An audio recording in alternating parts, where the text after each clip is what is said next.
And now it is my pleasure to introduce our very own Reverend Linda Anson, who will be giving our Sunday message today. And the title of her message is Broken Open. Well, the first slide that you will see is about our theme. The monthly theme is Bright Beginnings, and our weekly theme for this week is Broken Open. And that's beginnings and broken open will be what we're talking about today. So, good morning. Just great morning. I'm Reverend Linda Anson, and I'm presenting your Easter talk today. Do you remember this day a few years ago, maybe 5 years, maybe 60 years, maybe 70 years ago, when there was anticipation of what was going to come for that day? Maybe you had a brand new Easter outfit. The girls had their black patent leather shoes, and you had baskets of candy and goodies, and the jackpot of all was the Easter egg hunt. And you knew every egg was beautifully created for you, and that you would find that perfect egg, and that was decorated by you and your family, and you were on top of the world with the goodness of the day. And of course, there are many variations of that story, depending on our culture, depending on our family life, depending on many, many things. But probably just thinking about it conjures up some warm and fuzzy feelings for you, for many of us. And we can have that same good right here and right now. And speaking of eggs, I do want to share something. My daughter, when she was in college, used to make a lot of beautiful things for me, and she was very artistic. And she blew out these eggs. I still have them. These are probably, almost 30 years old, and they've been protected in this little wooden box. And the eggs were blown out, and then she had a creation of a photo transfer of she and I on 4 different ones here. One of these eggs did get broken, but I still kept it, broken pieces and all. And as I was looking at this today, I found this earring. I have been missing this earring, and this is a very special earring to me. When I was living in Fort Bragg, and I bought these shell earrings, and I've been missing one for probably a year. So I had not opened this box in about a year. So my Easter egg hunt today, which wasn't purposeful, but it was in a way because I found my earring. And that was a very special find for me. So my own little Easter egg hunt. And I don't know how many of you in your families where the adults actually still have an Easter egg hunt. And we did it. We still would probably be doing it today. Some of us, the mixture of the little ones that were 3 years old all the way up to my mother, 92 years old. Everybody would go together and hunt eggs. And it's a lot of fun. It's very memorable for people. So today we're going to talk about the Easter Sunday and the story, the resurrection in a metaphysical interpretation, breaking out of one's shell, comfort zone, our old ways of being and believing, and emerging into the new.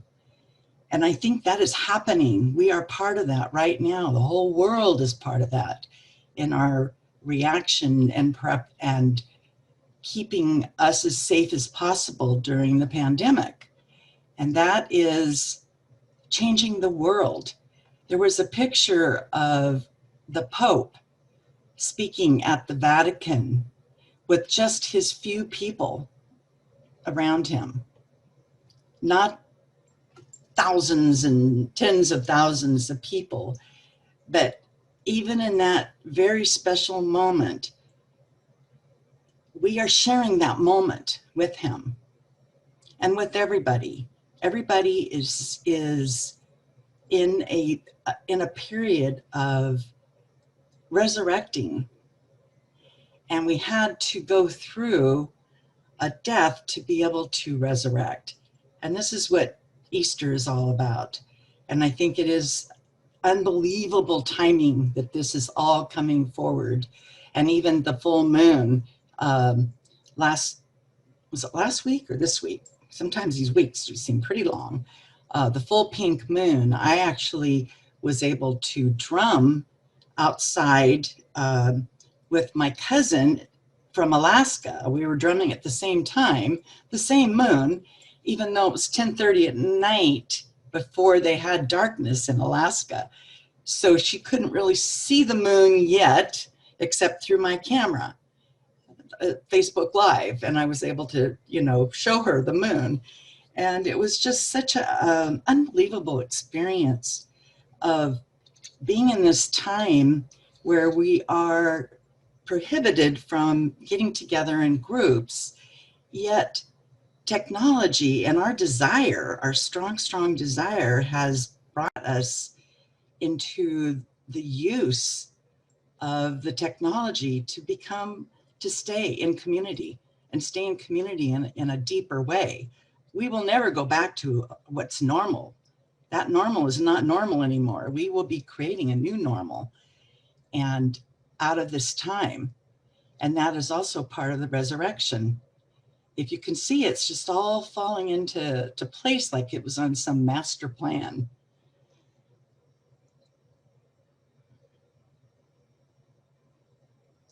So we've heard many times that a plant breaks through the seed before being seen. You plant the seed, you don't see it. But if you planted a pansy seed, it's not going to come out as lettuce. We just have that faith and know that for a fact.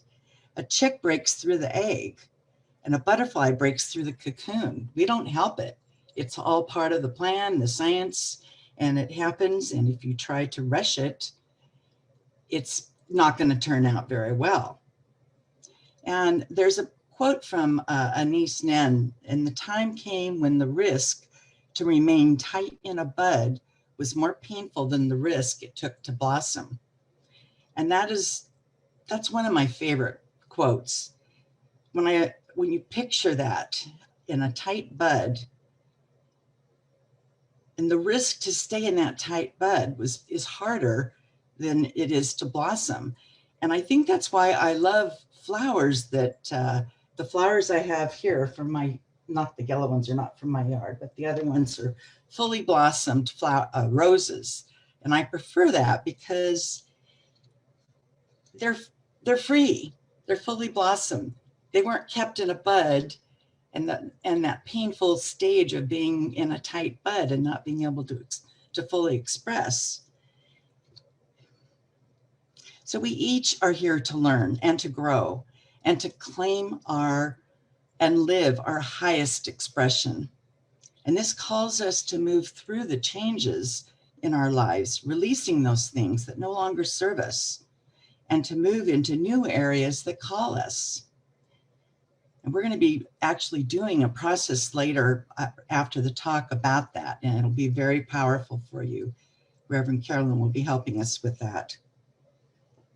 And the process of change begins in our consciousness, our awareness, and moves from our thoughts to our words and deeds. Joseph Campbell's lectures were made into a book called Thou Art That. And it's all about the religious metaphor, and it's pretty amazing. And he brings clarity to the meaning of this season. The idea that the crucifixion is a necessary element in the resurrection. It's a major importance of those on a spiritual pathway.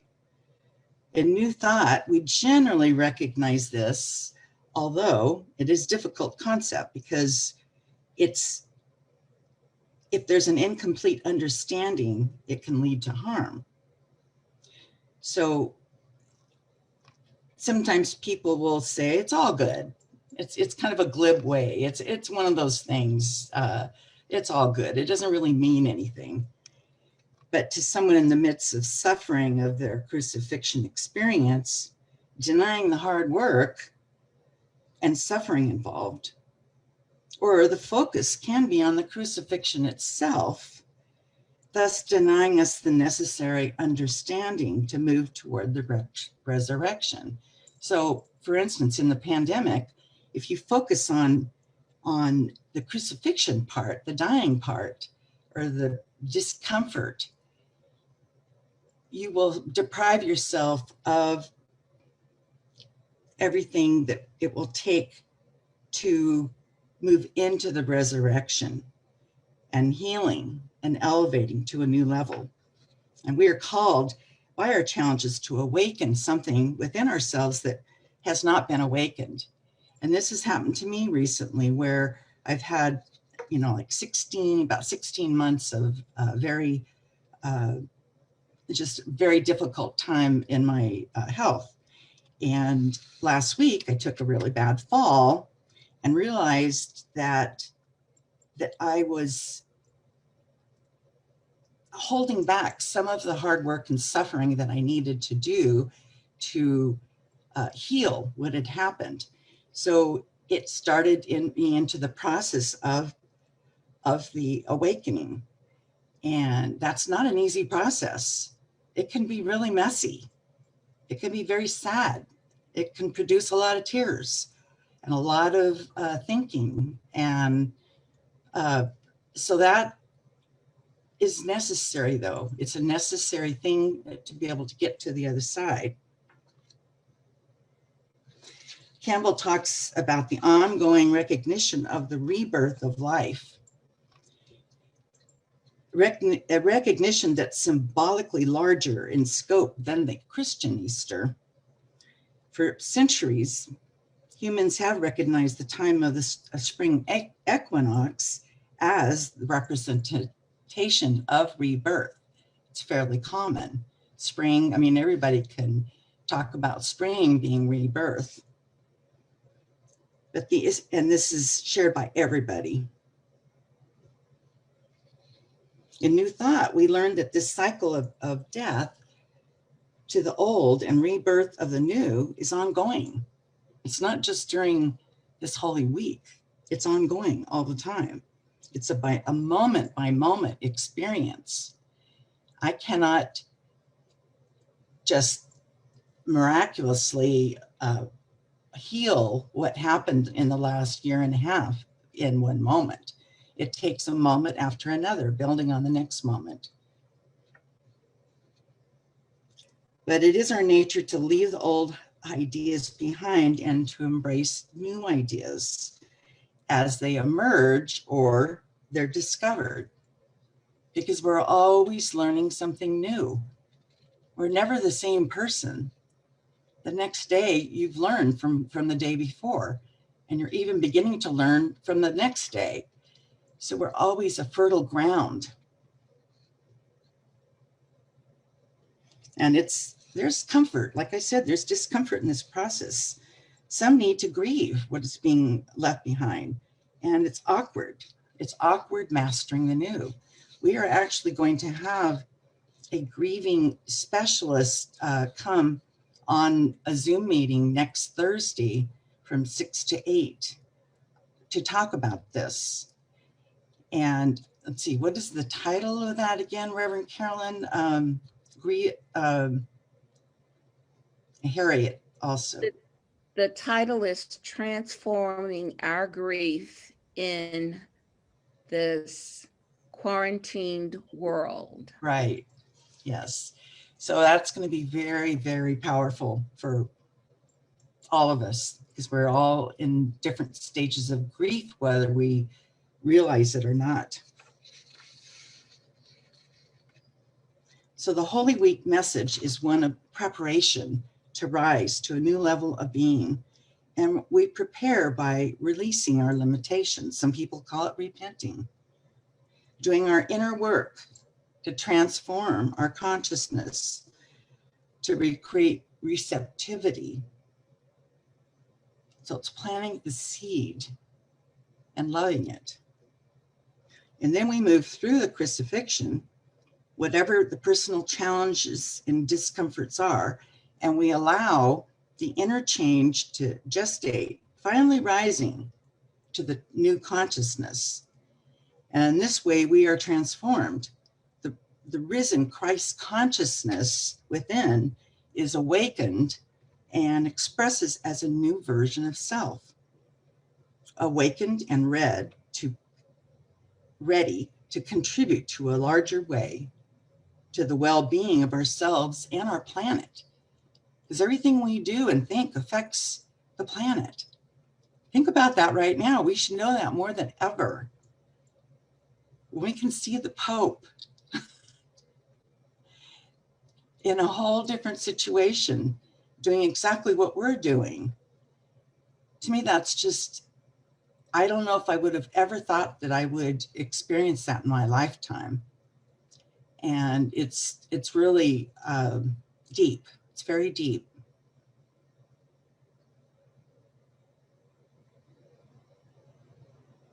So we do continuously go through this process. The death of some part of our old self and our being, our rebornness, we're always evolving into something new. We may be in different steps in this process in different areas of our life, career, relationships, finances, spiritual growth. Some areas might be blossoming and growing, while others are moving through the pain of endings.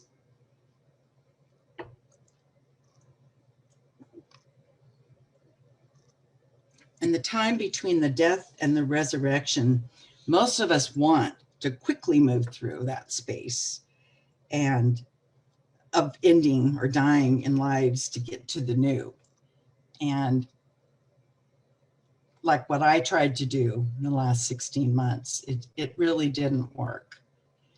And so I had to literally put my head against a brick wall to be able to realize that and start to truly process. Don't do that. I'm not suggesting you ever do anything on purpose to hurt yourself.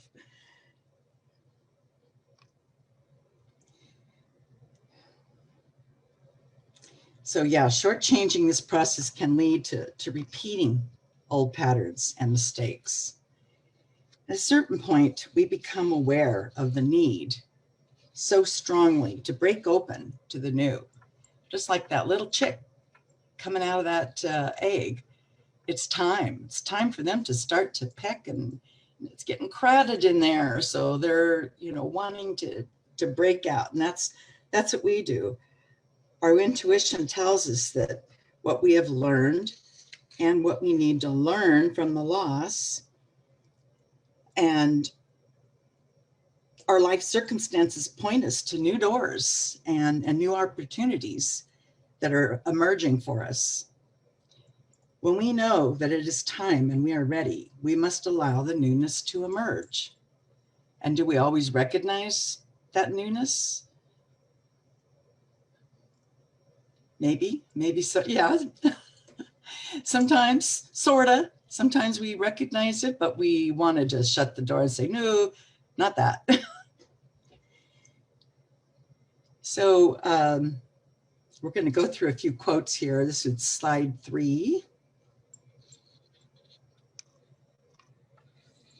And this is a quote from Science of Mind, Ernest Holmes.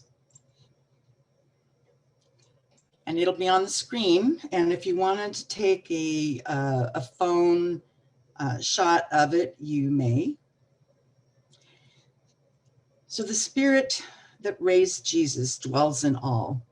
This spirit quickens our mortal bodies when we let it. Here's a lesson in mental and spiritual healing. As the truth dawns upon the subjective state of our thought, it stimulates into the newness of action. Everything works from within out. And then our next one, slide 4. It's from Deepak Chopra. The symbolic language of the crucifixion is the death of the old paradigm. Resurrection is a leap into the whole new way of thinking. And slide 5. William Bridges. Transition always starts with an ending. To become something else, you have to stop being what you are now. To start doing things in a new way, you have to end the way you are doing them now. And to develop a new attitude or outlook, you have to let go of the old.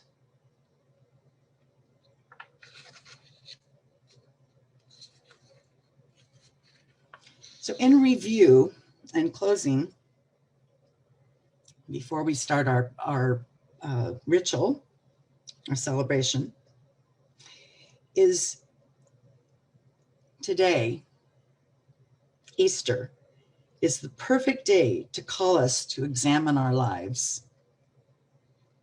Where are we in the midst of something that is dying? And think about that for just a second. Where are we living in the void, feeling uncomfortable, not knowing what is coming next? Where are our lives being broken, open to newness, to the birth of the emergence of some new expression in our lives?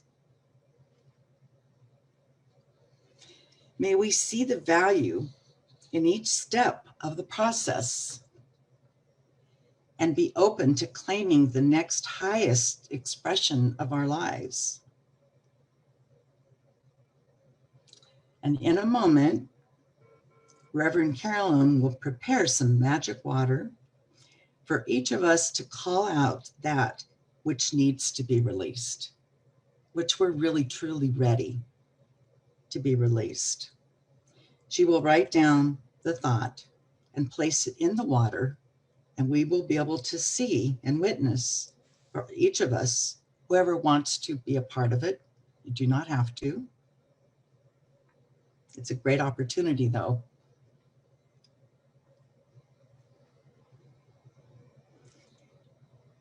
So we're going to witness the dissolving of the dead, the thing that no longer serves us, by moving the rock aside of the tomb for the new to emerge. So I invite you to contemplate what you are holding on to right now. What needs to be released? What needs to die? So that what is next for you might emerge. The child within you, the new thing, ready to be born, awaits your letting go of the old, the withered, and probably useless story that you have been clinging to for far too long.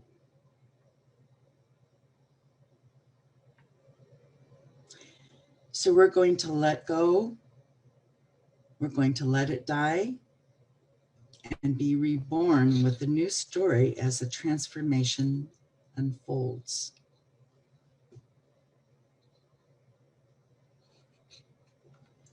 And before we do that, Deanna will sing a song.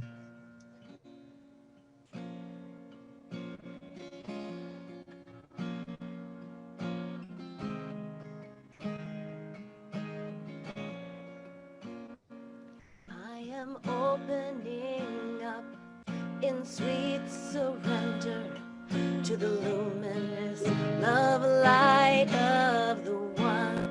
I am opening up in sweet surrender to the luminous love light of the one. I am opening. I am opening.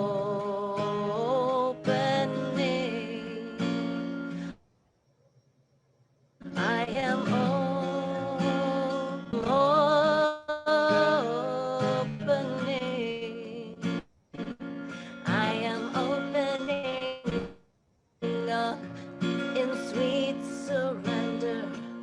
the luminous love light of the one. I am opening up in sweet surrender to the luminous love light of the one. I am opening, I am opening, I am opening, I am opening, I am opening up in sweet surrender to the luminous love light of the one. I'm opening up in sweet surrender to the luminous love light of the one. I am opening, I am opening, I am opening, I am opening, oh, I am opening, I am opening, I am opening, I am opening.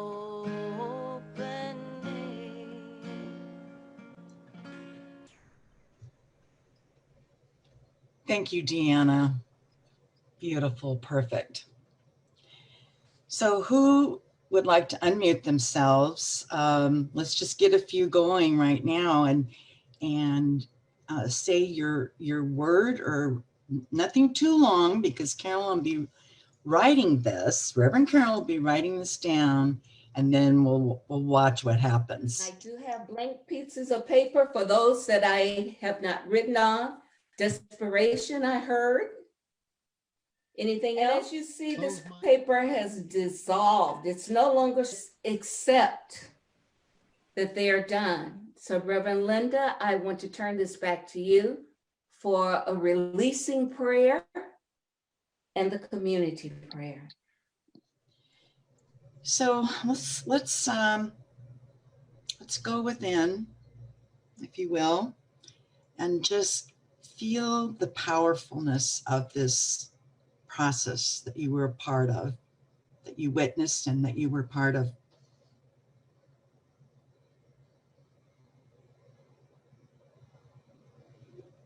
That what you released is now released in mind. And then I know for each of us, in the oneness of all of us, that we have done the work. We have done the work to release this thought, this concern, this part of us that no longer serves us. And you can breathe a sigh of relief and breathe in the love of gratitude for your strength to be able to say, I'm done with that.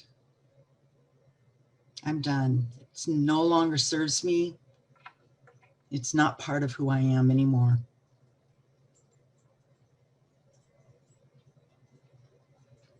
And you don't need the magic water.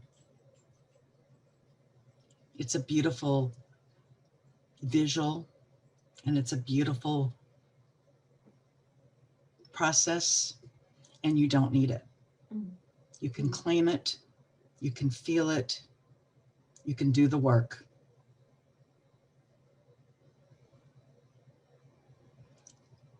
So I know for each of you, you feel so much lighter, and you go into this Easter day with whatever you have chosen to do, and be in that place, that freedom, that place of freedom, that you have released something big. You're lighter, you're just happier, freer, and so aware of everything around you. Your world is getting bigger, not smaller.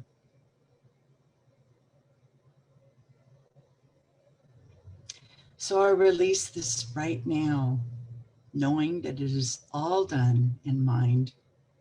And I'm so grateful, grateful for each of you, grateful for being here in community with you. And so it is.